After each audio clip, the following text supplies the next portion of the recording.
Okay, today we're going to do a full PTE listening practice test, and let's jump straight in with the first listening task. Summarize spoken text. This task is timed separately to the rest of the test.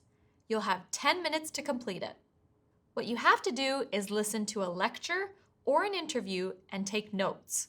When the audio finishes, you'll then need to write a summary of what you heard of between 50 and 70 words.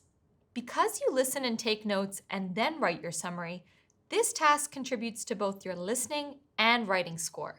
So let's do this question together in two parts. We'll do the listening and note-taking first, and then we'll do the writing part. Okay, are you ready to listen and take notes? Listen carefully and write down as many key words and phrases as you can. I wanted to say something about morality and about mixed feelings that people have about finance. I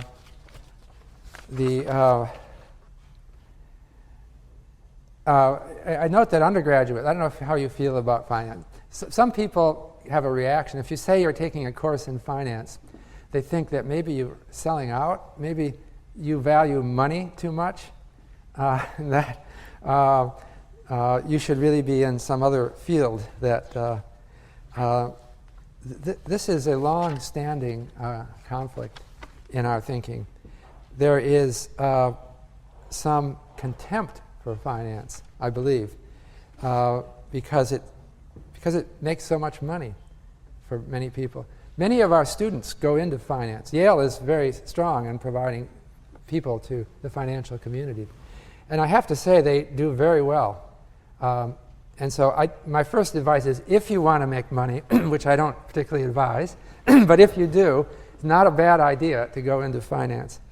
Just as you can make a lot of money with organic chemistry too.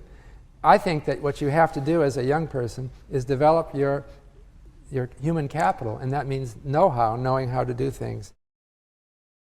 Okay, now use your memory and your notes to write a good summary of the lecture. I'll give you a few seconds to pause the video and write your summary. You should take around 8 minutes to write it.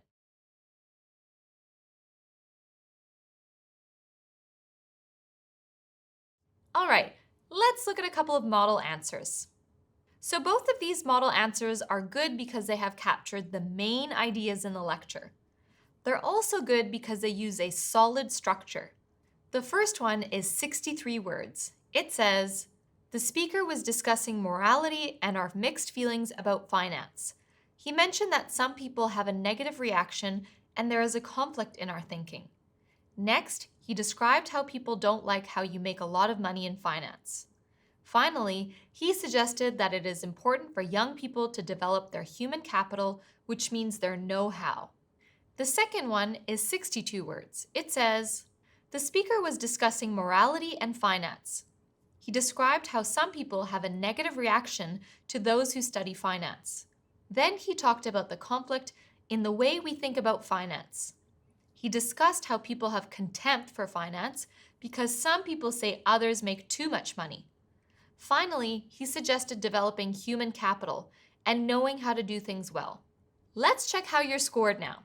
You can try and give yourself a score if you like, or if at any stage you feel like you want expert feedback, you can always submit an assessment through to our teachers at e2testprep.com. In terms of scoring, you are scored on content, length, grammar, vocabulary, and spelling. Content means you mentioned relevant aspects of the lecture. Length means you wrote between 50 and 70 words. Grammar refers to accuracy. Vocabulary refers to range and precision. And spelling, well, refers to correct spelling. Are you finding this practice helpful so far?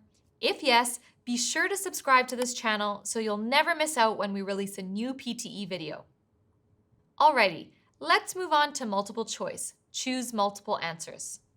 For this task, I recommend listening and taking notes and then using your notes and your memory to answer the questions. It'll make it way easier. It's really difficult and really distracting to listen and read the answer options at the same time. It's also kind of impossible to pay full attention to the audio if you're reading and you don't want to miss anything. Okay, Are you ready to listen and take notes? Then select 1, 2, or possibly 3 answers. We'll give you 20 seconds to answer the questions once the audio has finished. Remember, on test day, you'll need to manage your time.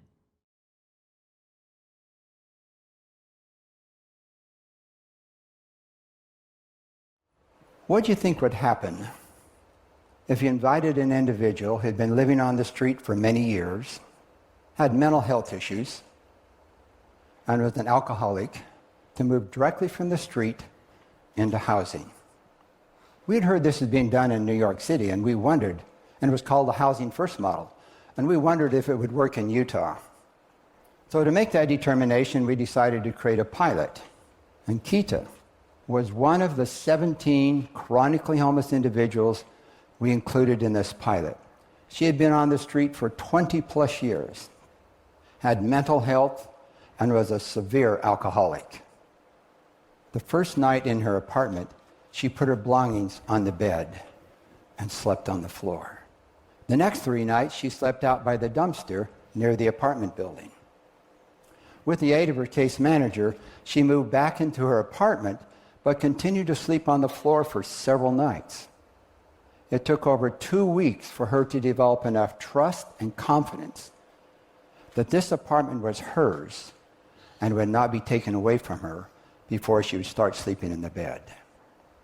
Homelessness is a continuing challenge for many cities throughout our country.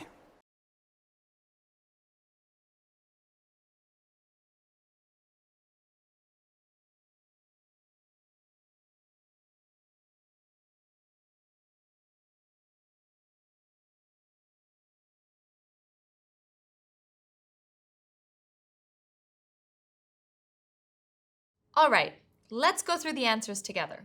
So what are the main points the speaker addresses? Well, the answers are C and D. You can see the transcript here, and you can see that C, it may take time for a homeless person to develop trust, relates to the part of the transcript saying it took over 2 weeks for her to develop enough trust and confidence. And you can see that answer option D, a comfortable place to sleep isn't the only thing a homeless person needs, relates to the whole gist of the audio itself. There's no one part that relates to this answer option. Instead, the whole thing is basically summarized by answer option D. These are challenging. Let's do another one. Remember to listen carefully, take notes, and then match your notes and memory to the correct answer options. Ready? Here we go.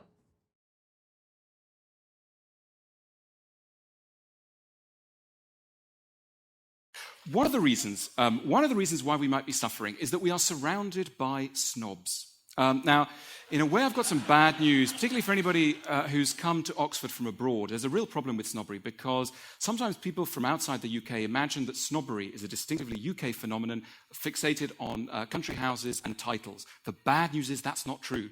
Snobbery is a global phenomenon. We're a global organization. This is a global phenomenon.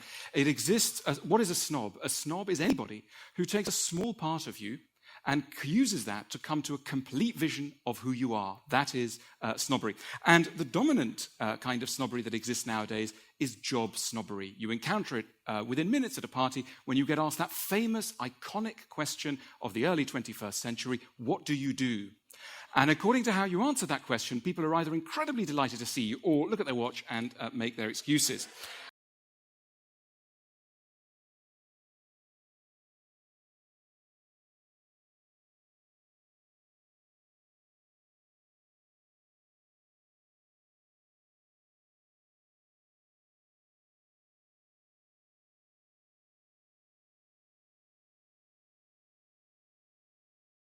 So the answers here are B and E.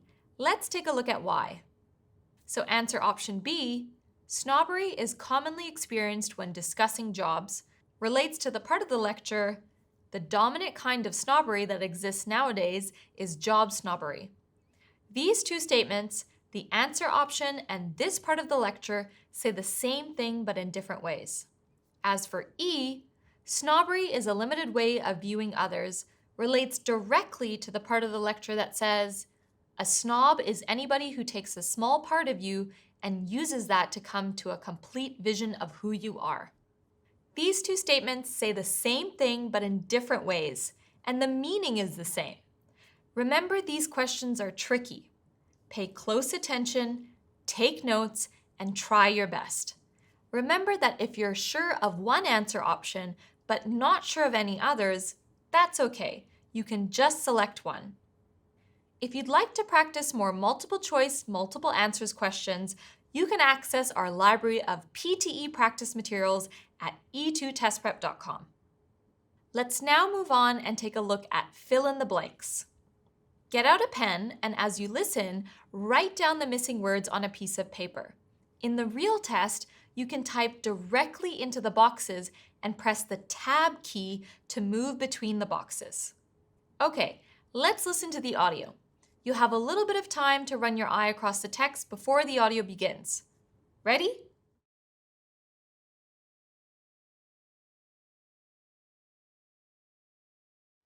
You may know this feeling. You wake up to multiple unread notifications on your mobile phone. Your calendar is already packed with meetings, sometimes double or triple booked. You feel engaged, you feel busy. In fact, you feel productive. But at the end of it all, something still feels missing. You try to figure out what it is, but before you do, the next day starts all over again. That was how I felt 2 years ago. I felt stressed. I felt anxious. I felt a bit trapped. The world around me was moving very quickly, and I didn't know what to do. I started wondering to myself, how do I keep up with all this? How do we find fulfillment in a world that's literally changing as fast as we can think? Now, try to fill in the gaps with the missing words. I'll give you time to pause the video. I recommend taking around 90 seconds to answer them.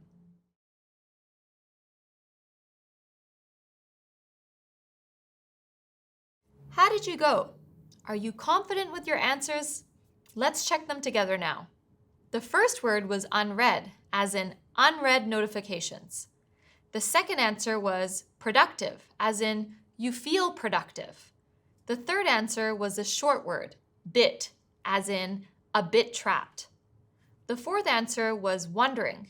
Now this has tricky spelling. It's W-O-N-D-E-R-I-N-G. Did you get that right? And the last answer was literally, which also has tricky spelling. So there were 5 possible correct answers there. Did you get them all? Let's now move on to highlight correct summary. Here it is. With this task, you need to take notes as you listen and then use your memory and your notes to select the correct answer. The answer options are far too long to read while listening at the same time, which is pretty much an impossible task. Ready to listen and take notes and then match your notes and memory to the best summary? Let's do it.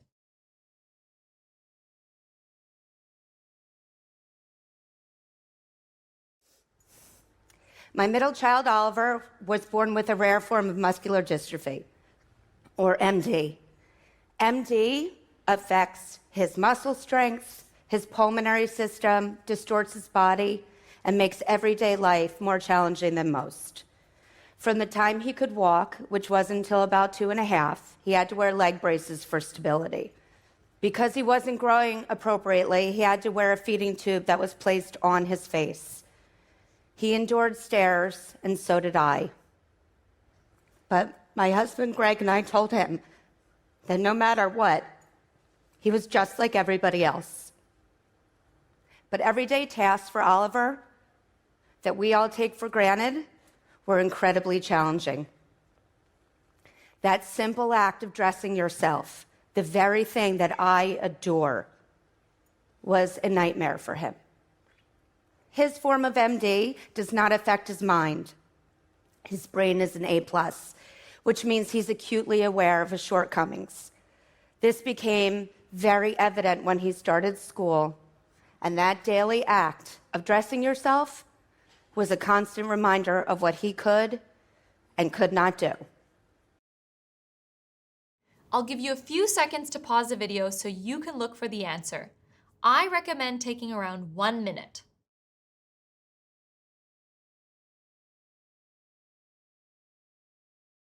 Okay, how did you go? Do you think you got it? Let's check the answer. The answer here is C. The physical limitations brought about by the disease MD will be felt every day by many sufferers of MD. Even an ordinary act like getting dressed highlights this. This was the essential summary of what was said, and you can see some key parts of the transcript highlighted there for you. Feel free to pause the video and take a closer look. Answer options A, B, and D were incorrect in some way. They left out key information, were a misrepresentation of the lecture, or were actually contradictory to what was said. Ready for another one? Let's go. Remember, listen, take notes, and then read carefully for the main idea expressed. Let's listen to the audio.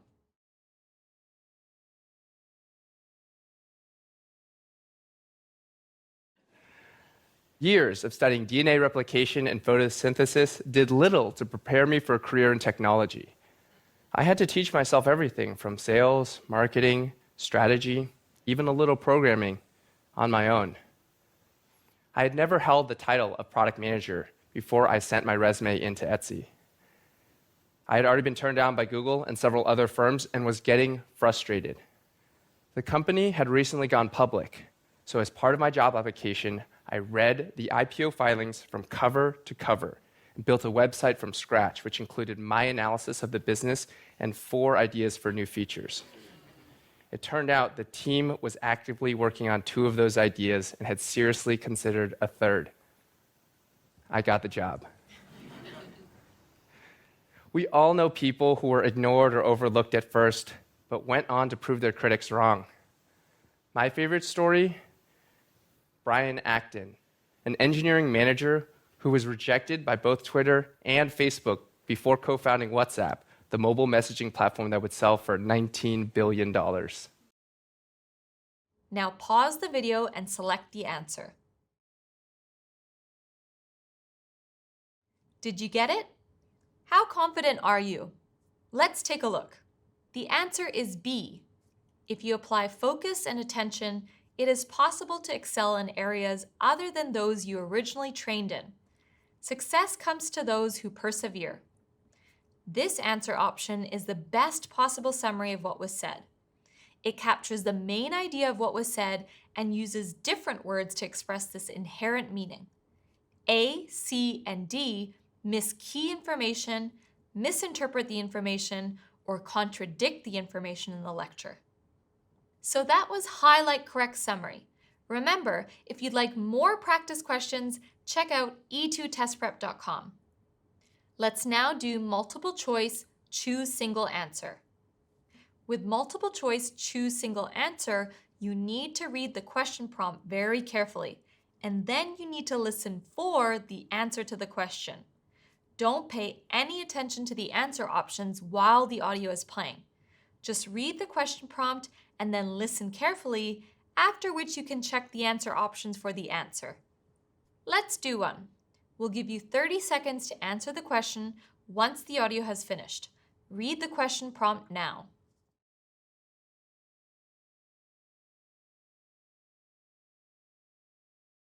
My subject today is learning, and in that spirit, I want to spring on you all a pop quiz. Ready? When does learning begin? Now, as you ponder that question, maybe you're thinking about the first day of preschool or kindergarten, the first time that kids are in a classroom with a teacher. Or maybe you've called to mind the toddler phase when children are learning how to walk and talk and use a fork.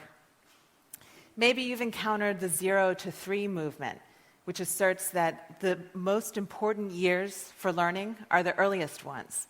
And so your answer to my question would be, learning begins at birth. Well, today I want to present to you an idea that may be surprising, that may even seem implausible, but which is supported by the latest evidence from psychology and biology. And that is that some of the most important learning we ever do happens before we're born.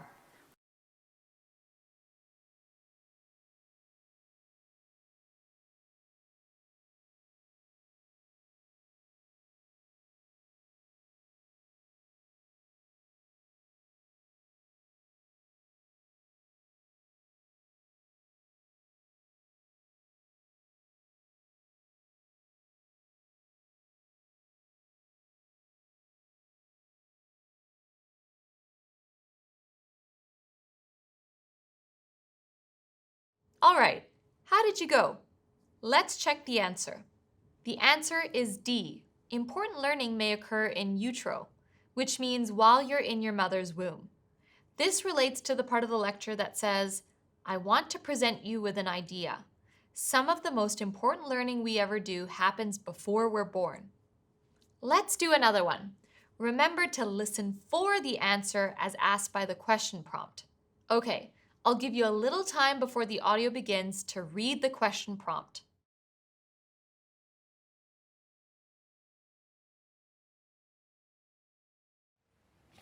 I had to move thousands of kilometers away to follow a dream I have had ever since I was a child.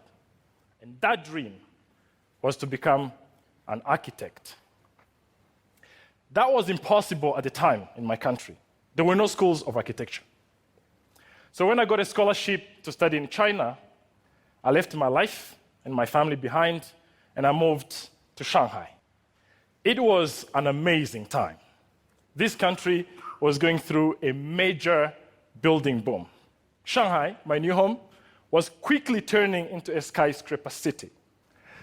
China was changing. World-class projects were built to convey a new image of development. Modern, striking engineering marvels were going up literally everywhere. But behind these facades, exploitation of huge numbers of migrant workers, massive displacement of thousands of people made these projects possible. And this fast-paced development also contributed significantly to the pollution that is haunting China today.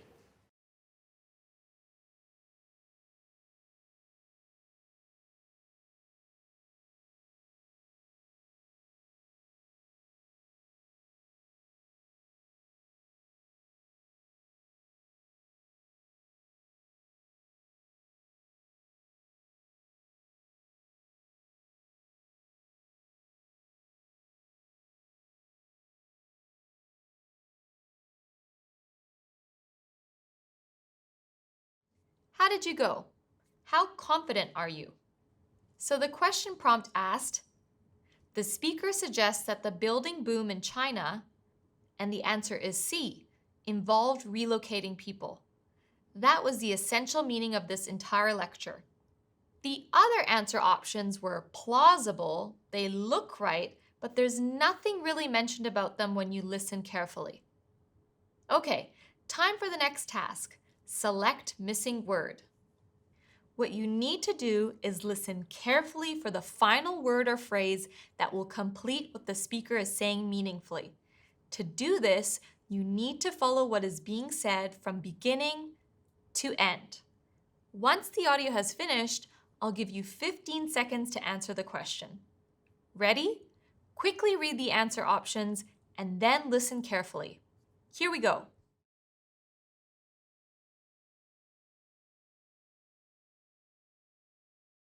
Now, I know we live in a capitalist society and profits matter a lot. So let's look at it from a financial angle, shall we? The US nonprofit arts industry generates more than $166 billion in economic activity. It employs 5.7 million people, and it returns $12.6 billion in tax revenue. But this is only a financial angle, right? We all know that the arts is way more than just an economic value. The arts brings meaning to life. It's the spirit of our culture. It brings people together and it supports creativity and social.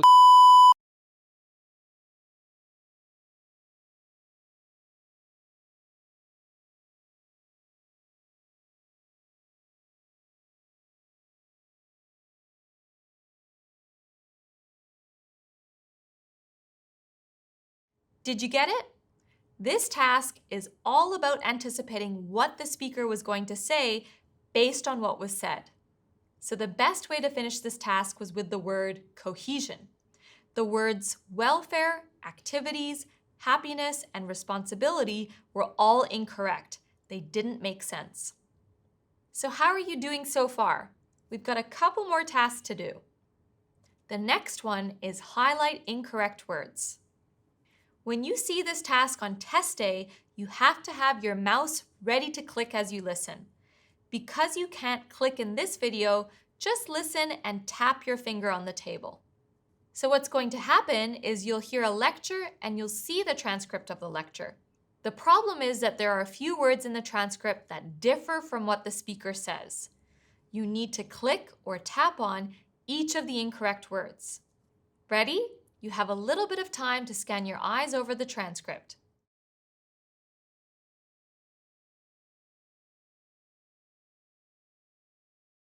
Attention allows us to notice, select, and direct the brain's computational resources to a subset of all that's available. We can think of attention as the leader of the brain. Wherever attention goes, the rest of the brain follows. In some sense, it's your brain's boss. And over the last 15 years, I've been studying the human brain's attention system. In all of our studies, I've been very interested in one question. If it is indeed the case that our attention is the brain's boss, is it a good boss? Does it actually guide us well? And to dig in on this big question, I wanted to know three things. First, how does attention control our perception? Second, why does it fail us, often leaving us feeling foggy and distracted? And third, can we do anything about this fogginess? Can we train our brain to pay better attention?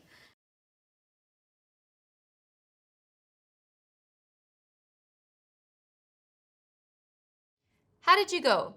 Did you click on all of the words that differed from what the speaker said? Let's see.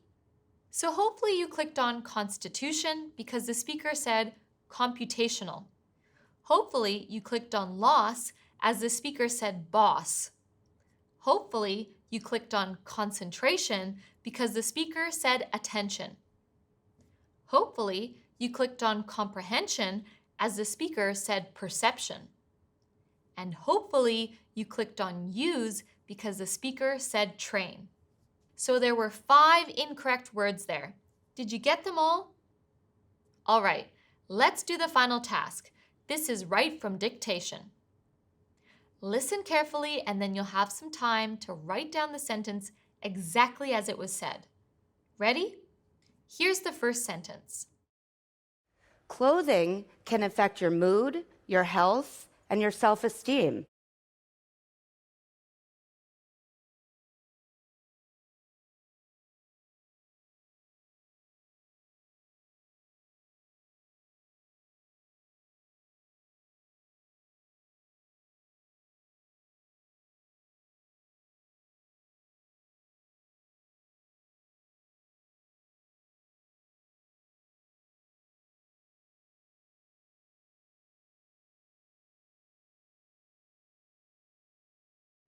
Here's the second sentence.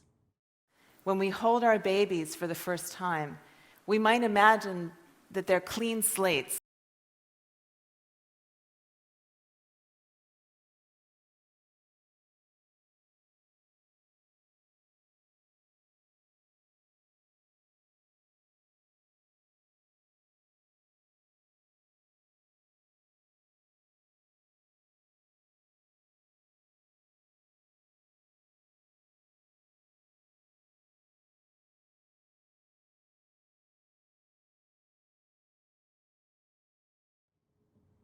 Here's the third sentence.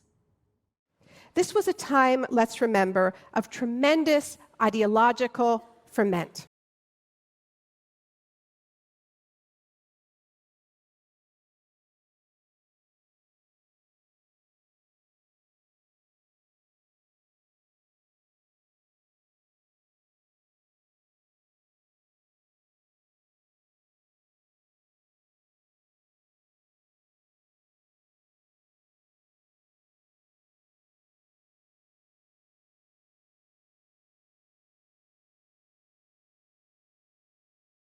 How did you go with each of those? Did you write down all the words that were said? Remember that this is the final task of listening, and because you're managing your own time, you want to make sure that you complete all of the right from dictation questions. Let's check the answers. The first sentence was, clothing can affect your mood, your health, and your self-esteem. How does that answer compare to what you wrote down? How many of those words did you write down? Remember, you get a percentage type score for right from dictation, so you don't need to get them all to get a good score. The second sentence was, when we hold our babies for the first time, we might imagine that they are clean slates. Did you get all of those words? Did you misspell any? Did you get any grammar wrong? The third sentence was, this was a time, let's remember, of tremendous ideological ferment. Did you spell ferment right? What about tremendous? So there were 39 individual words said in those 3 sentences. Did you get them all? That's the end of the test, and it gives you a very good idea of the level of difficulty and what you need to do to succeed. Before you go, if you're concerned or upset in any way, let's think about why. If you're unhappy with your performance, then what might have been the issue? Is it a lack of vocab? Is the speaking too fast? Did you struggle to hear the words because of connected speech? Did you miss the main ideas? Did you lose focus? Or did you panic? Remember, if you're looking for more PTE listening practice materials, live classes, and tutorials, check out e2testprep.com today. Thanks for watching and good luck!